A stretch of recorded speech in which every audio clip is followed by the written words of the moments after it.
Hi friends, everyone is Techlogs in the Pudiri video like Soda. In the number RCB tripping out and the Put and Nella or Gandan China. Kindness number Cotanjile, Kidur and the Salator tripping issue here can buy.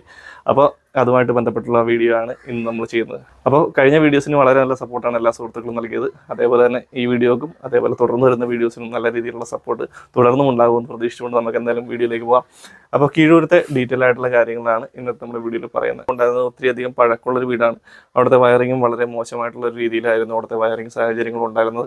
DB ഒക്കെ കണ്ടു കഴിഞ്ഞാൽ ഒന്നും പറയാനില്ല. മൊത്തത്തിൽ അലങ്കോലപ്പെട്ടിട്ടുള്ള ഒരു DBയും കാര്യങ്ങളൊക്കെ ആയിരുന്നു. കഴിഞ്ഞ ദിവസം ഞാൻ ഒരു ഷോർട്ട് വീഡിയോ ഞാൻ അപ്ലോഡ് ചെയ്തിരുന്നു. കുറച്ച് നാളുകൾക്ക് ശേഷം ഇത്തിരി വൃത്തിയുള്ള ഒരു DB കണ്ടു എന്ന് പറഞ്ഞു. കാര്യം വേറൊന്നുമല്ല, നമ്മൾ ട്രിപ്പിംഗ് ഇഷ്യൂ പരിഹരിക്കാൻ ചെല്ലുന്ന വീഡിയോകളിലൊക്കെ സാധാരണ കാണുന്നത് വളരെ മോശം സാഹചര്യമായിരിക്കും. അപ്പോൾ ഇവിടെ കാണാം ആ DB എന്ന് വെച്ചാൽ അത്യാവശ്യം നല്ല രീതിയിൽ ചെയ്തിട്ടുള്ള ഒരു വർക്കായിരുന്നു. ചെങ്ങന്നൂരിലെ ഒരു DB ആയിട്ട് ബന്ധപ്പെട്ടുള്ള ഒരു സംഭവമാണ് നമ്മൾ ഇട്ടത്. കാര്യം അത് പറഞ്ഞപ്പോൾ കുറച്ച് പേര് ഇതാണോ നല്ല DB എന്ന് വെച്ചാൽ ശരിക്കും അങ്ങനെയല്ല. പക്ഷേ കാര്യം ഇതാണ്, ഞാൻ സൂചിപ്പിച്ച കാര്യം, നമ്മൾ പോകുമ്പോൾ കാണുന്ന DBകൾ കൂടുതലും ട്രിപ്പിംഗ് ഇഷ്യൂസുമായിട്ട് ബന്ധപ്പെട്ടുള്ള പ്രശ്നങ്ങൾ പരിഹരിക്കാൻ പോകുമ്പോൾ കാണുന്ന DBകൾ ഒന്നെങ്കിൽ അഴിച്ച് കുളമാക്കിയതോ അല്ലെങ്കിൽ മൊത്തത്തിൽ കുളമായിട്ടുള്ള രീതിയിലായിരിക്കും.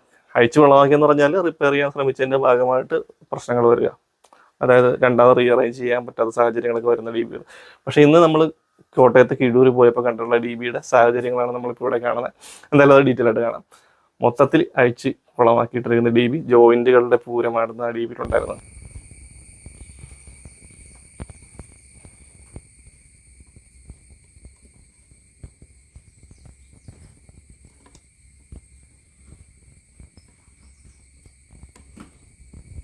ഇതേപോലത്തെ വേറെ DB ഉണ്ടോ?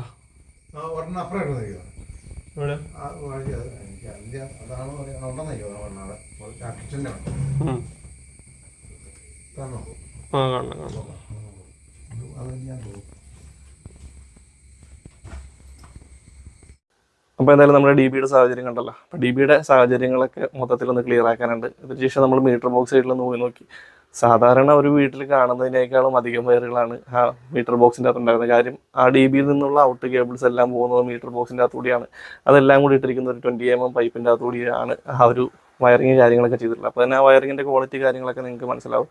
എന്തായാലും ഒത്തിരി അധികം കാര്യങ്ങൾ അവിടെ ചെയ്യാനായിട്ടുണ്ട്. ഇനിയും റീവർക്കായിട്ട് ചെയ്യേണ്ട കാര്യങ്ങളൊക്കെ അതിൻ്റെ അകത്ത് വരുന്നുണ്ട്. അപ്പോൾ എന്തായാലും നമുക്ക് ഡീറ്റെയിൽ ആയിട്ട് വീഡിയോയിൽ മറ്റു കാര്യങ്ങളൊക്കെ പറഞ്ഞു പോകാം. എന്തായാലും സോളാർ പാനൽസും കാര്യങ്ങളൊക്കെ ഇൻസ്റ്റാൾ ചെയ്തിട്ടുള്ളൊരു വീടാണ്. ഓൺ ഗ്രിഡ് സോളാർ സംവിധാനങ്ങൾ ചെയ്തിട്ടുള്ള വീട് തന്നെയാണ്. അപ്പോൾ അതുകൊണ്ട് തന്നെ നമ്മൾ ആദ്യം ചെയ്യുന്നത് വെച്ചാൽ സോളാറിനെ ഡിസ്കണക്ട് ചെയ്യുക എന്നുള്ള സെറ്റപ്പാണ്. കാര്യം ട്രിപ്പിംഗ് ഇഷ്യൂസ് പരിഹരിക്കാൻ പോകുമ്പോൾ നമുക്ക് മെഗർ ടെസ്റ്റ് കാര്യങ്ങളൊക്കെ ചെയ്യേണ്ടി വരും. അപ്പോൾ അതുകൊണ്ട് തന്നെ കൃത്യമായിട്ട് സോളാർ സെക്ഷനെ നമ്മൾ ഐസൊലേറ്റ് ചെയ്ത് വെക്കും. അതിനുശേഷമാണ് ബാക്കിയുള്ള വർക്കും കാര്യങ്ങളൊക്കെ ചെയ്യുക. കാരണം സോളാറുമായിട്ട് ബന്ധപ്പെട്ട് മറ്റ് പ്രശ്നങ്ങളൊന്നും വരാനുള്ള സാധ്യത ഇല്ല. അപ്പോൾ അതുകൊണ്ട് സോളാറിനെ ഐസൊലേറ്റ് ചെയ്ത് വെച്ചിട്ടാണ് ബാക്കി കാര്യങ്ങളിലേക്ക് ചെക്ക് ചെയ്യണേ. നമ്മൾ ചെക്ക് ചെയ്തപ്പോൾ ഡീറ്റെയിൽ ആയിട്ട് നമുക്കൊരു ഷോർട്ട് സർക്യൂട്ട് കാര്യങ്ങളൊക്കെ നമുക്ക് അവിടെ നിന്ന് മനസ്സിലാക്കാൻ സാധിച്ചു. കാരണം neutral to earth short circuit ഉണ്ട്. ഇനി അത് എവിടെയാണെന്ന് ഫൈൻഡ് ഔട്ട് ചെയ്യുക എന്നുള്ളതായിരുന്നു നമ്മുടെ അടുത്ത പരിപാടി. അപ്പോൾ അവിടെ നിന്ന് അടുത്ത DBയിലേക്ക്, ഞാൻ പറഞ്ഞ ഈ DBയിൽ നിന്ന് അടുത്ത DBയിലേക്ക്, ആ DBയിലെ സാഹചര്യങ്ങൾ നിങ്ങൾ കണ്ടല്ലോ. അപ്പോൾ അത് നമ്മൾ കൃത്യമായിട്ട് കേബിളിങ്ങും കാര്യങ്ങളൊക്കെ ചെയ്ത് ക്ലിയർ ചെയ്ത് മാറ്റിയിട്ടുണ്ട്. ഇനി അടുത്ത DBയിലേക്കാണ്. സബ് DB പറഞ്ഞുകൊണ്ട് ആ സബ് DBയിൽ നിന്ന് പോകുന്ന സർക്യൂട്ടിലാണ് പ്രശ്നം ഉണ്ടായിരുന്നത്. അപ്പോൾ അവിടെയും ചെന്നപ്പോൾ അവിടുത്തെ കണക്ഷൻസും കാര്യങ്ങളും പ്രശ്നങ്ങളൊക്കെ ഉണ്ടായിരുന്നു. അപ്പോൾ അതുകൊണ്ട് തന്നെ നമ്മൾ ആ പ്രശ്നങ്ങളൊക്കെ മാറ്റി കൃത്യമായിട്ട് ജോയിൻറ്റ്സും കാര്യങ്ങളൊക്കെ അടിച്ച് നല്ലപോലെ സെറ്റ് ചെയ്യാൻ പറ്റിയ രീതിയിലാണ്. അത് രണ്ടാമത് ഒന്ന് റീസെറ്റ് ചെയ്ത് കൊടുക്കേണ്ടി വന്നു. പ്രധാനപ്പെട്ട വിഷയം നമുക്ക് ഈ ട്രിപ്പിംഗ് ഉണ്ടാകാനുള്ള കാരണം എന്ന് വെച്ചാൽ ആ വീട്ടിലുണ്ടായിരുന്ന ഒരു ഫാനുമായിട്ട് ബന്ധപ്പെട്ടിട്ടുള്ള ഒരു ഷോർട്ടിംഗ് ആണ്. അതായത് ഫാനിൻ്റെ വൈൻഡിങ്സ് ഡാമേജ് ആയിട്ട് സ്ട്രെസ് വർക്കിലേക്ക് കോൺടാക്ട് വരിക എന്നുള്ള സംഭവമാണ് ഇതിൻ്റെ അകത്ത് വന്നിട്ടുണ്ടായിരുന്നത്. അപ്പോൾ ഇങ്ങനെ ഒരു സാഹചര്യമായിരിക്കും നമുക്ക് ഒരു സീലിംഗ് ഫാന് കംപ്ലൈൻറ്റ് ആയി കഴിഞ്ഞാൽ, അതായത് ഗ്രൗണ്ട് ഫാൾട്ട് സംഭവിച്ചു കഴിഞ്ഞാൽ കിട്ടുന്നൊരു വാല്യൂ ഇത്തരത്തിലുള്ള വാല്യൂസ് കാര്യങ്ങളൊക്കെ ആയിരിക്കും പക്ക 0 ആയിട്ടുള്ളൊരു കണ്ടീഷനാണുള്ളത്. അതായത് ഡയറക്റ്റ് ഇതിൻ്റെ ബോഡിയും അതേപോലെ ഞാനിപ്പോൾ കണക്ട് ചെയ്തിരിക്കുന്നതാണ് റെഡ് വയറിലേക്കാണ്. ആ റെഡ് വയറും ബോഡിയും തമ്മിൽ കറക്റ്റായിട്ട് കോൺടാക്റ്റ് ഉണ്ട് എന്നുള്ളതാണ് ഇതിൻ്റെ പ്രധാന കാര്യം. അപ്പോൾ എന്തായാലും നമ്മൾ മറ്റ് കാര്യങ്ങളെല്ലാം ക്ലിയർ ചെയ്തതിന് ശേഷം 2 MCB കാര്യങ്ങൾ മാറ്റേണ്ടായിരുന്നു. അതേപോലെ തന്നെ കുറച്ച് വർക്കുകൾ ആ DBയിൽ ചെയ്യാനുണ്ടായിരുന്നു. അതെല്ലാം ക്ലിയർ ചെയ്തിട്ട് അത് ക്ലോസ് ചെയ്യുവാണ്. എന്തായാലും നമ്മൾ ഐസൊലേറ്റ് ചെയ്ത് വെച്ചിട്ടുള്ള സോളാർ സെക്ഷനെ ചാർജ് ചെയ്ത് ഇനി ബാക്കി കാര്യങ്ങളോട് സെറ്റ് ചെയ്ത് കഴിഞ്ഞാൽ നമ്മുടെ വർക്ക് കംപ്ലീറ്റ് ആവും. അപ്പോൾ നമ്മൾ സോളാർ കാര്യങ്ങളൊക്കെ ചാർജ് ചെയ്തു. ഇനി നമുക്ക് സോളാർ ആക്റ്റീവ് ആയോ എന്നുള്ളൊരു കണ്ടീഷൻ കൂടി നോക്കണം. അതുകൂടി ക്ലിയർ ചെയ്താലാണ് നമ്മുടെ വർക്ക് കാര്യങ്ങൾ കംപ്ലീറ്റ് ആവുക. അപ്പോൾ നമ്മൾ ഇൻസൈഡിലെ കാര്യങ്ങളെല്ലാം ക്ലിയർ ചെയ്തു. ഇനി നമ്മൾ സോളാർ എക്സ്പോർട്ടിങ് കാര്യങ്ങൾ നടക്കുന്നുണ്ടോ എന്നുള്ളത് കൃത്യമായിട്ട് ചെക്ക് ചെയ്യണം. അത് നമ്മൾ എന്തെങ്കിലും വർക്ക് ചെയ്ത് കഴിഞ്ഞാൽ ഓഫ് ചെയ്ത് കഴിഞ്ഞാൽ വീണ്ടും ഓണാക്കുന്ന സമയത്ത് ആ ഒരു പ്രൊസീജിയർ നമ്മൾ ചെയ്തിരിക്കണം. ഇല്ലയെന്നുണ്ടെങ്കിലും പിന്നീട് നമുക്കത് ഒരു കൺഫേം ആക്കിയില്ലെങ്കിൽ പിന്നെ എന്തെങ്കിലും കാര്യം വന്നാൽ പോയി നോക്കേണ്ട അവസ്ഥ വരും. അപ്പോൾ ഏതായാലും നമ്മളത് അതിൻ്റെ ഡീറ്റെയിൽ ആയിട്ടുള്ള കാര്യങ്ങളൊക്കെ നോക്കി. സംഭവം ഇതിൻ്റെ എക്സ്പോർട്ട് കാര്യങ്ങൾ ഇപ്പോൾ സ്റ്റാർട്ടായിട്ടില്ല. അതിൻ്റെ ഡീറ്റെയിൽ കാര്യങ്ങൾ വരും.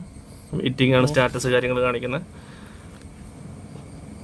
എന്തായാലും കുറച്ച് സമയം നമ്മൾ വെയിറ്റ് ചെയ്ത് കഴിഞ്ഞാൽ കറക്റ്റായിട്ട് നമുക്ക് അതിൻ്റെ ഔട്ട്പുട്ട് പോകുന്നതിൻ്റെ ഡീറ്റെയിൽസ് കാര്യങ്ങൾ ഓപ്പറേഷൻ കറക്റ്റ് ആയി കഴിഞ്ഞാൽ ഗ്രീൻ ബട്ടൺ ഓൺ ആയിട്ടുണ്ട്, ഗ്രീൻ ലൈറ്റ് ഓൺ ആയിട്ടുണ്ട്.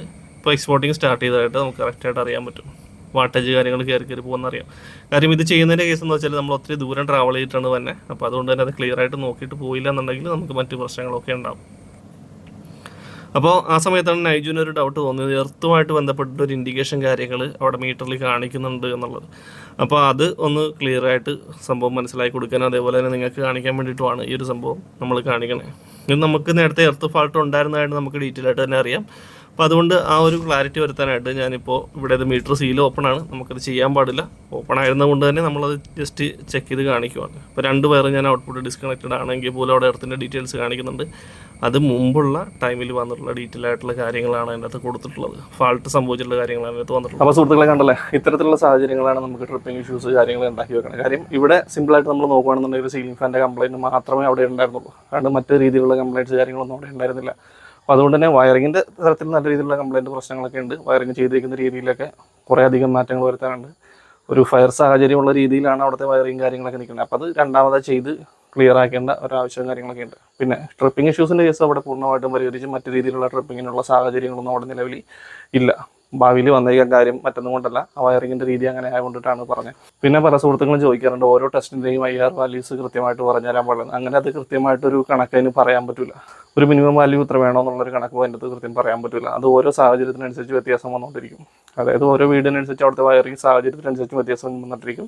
അത് നമ്മൾ ടെസ്റ്റ് ചെയ്യുമ്പോൾ നമുക്ക് ആ കുറച്ച് കാലത്തെ എക്സ്പീരിയൻസിലൂടെ ഡീറ്റെയിൽ ആയിട്ട് മനസ്സിലാവും. ഞാൻ എപ്പോഴും പറയാറുള്ള പോലെ തന്നെ. അപ്പോൾ അതുകൊണ്ടാണ് പലരും കമൻറ്റിൽ ചോദിക്കും ഓരോ സംഭവത്തിന് ഇത്ര വാല്യൂ വേണ്ട, ഇത്ര വാല്യൂ വേണ്ടത്. അതായത് ഒരു 1.24 മെഗോംസിൻ്റെ ഒരു കണക്ക് ഒരു സുഹൃത്ത് ചോദിച്ചു അത്രയും വാല്യൂ വേണ്ടെന്നുള്ളത്. നമ്മൾ നേരത്തെ പറഞ്ഞിട്ടുണ്ട് അത്രയും വാല്യൂ വേണമെന്നുള്ളത്. അത് ഒരു പുതിയ വയറിങ് ചെക്ക് ചെയ്യുന്ന സാഹചര്യത്തിലാണ്. അതിൽ നമ്മൾ ലൈറ്റുകൾ കാര്യങ്ങളൊക്കെ കണക്ട് ചെയ്ത് മറ്റ് എക്യുപ്മെൻറ്റുകൾ കണക്ട് ചെയ്ത് വരുമ്പോൾ ഒരിക്കലും അത്തരത്തിലുള്ള വാല്യൂസ് ഒന്നും കിട്ടില്ല. അതിലും താഴത്തേക്കൊക്കെ പോകും. ഓക്കെ, അപ്പോൾ എന്തായാലും വീഡിയോസ് ഇഷ്ടമായാലും തീർച്ചയായിട്ടും ലൈക്ക് ചെയ്യാൻ മറക്കരുത്. നിങ്ങളുടെ അഭിപ്രായങ്ങളും നിർദ്ദേശങ്ങളും ഒക്കെ കമൻറ്റ്സ് ആയിട്ട് രേഖപ്പെടുത്തുക. മറ്റു വീഡിയോ ആയിട്ട് നമുക്ക് വീണ്ടും കാണാം. അതിലേക്കും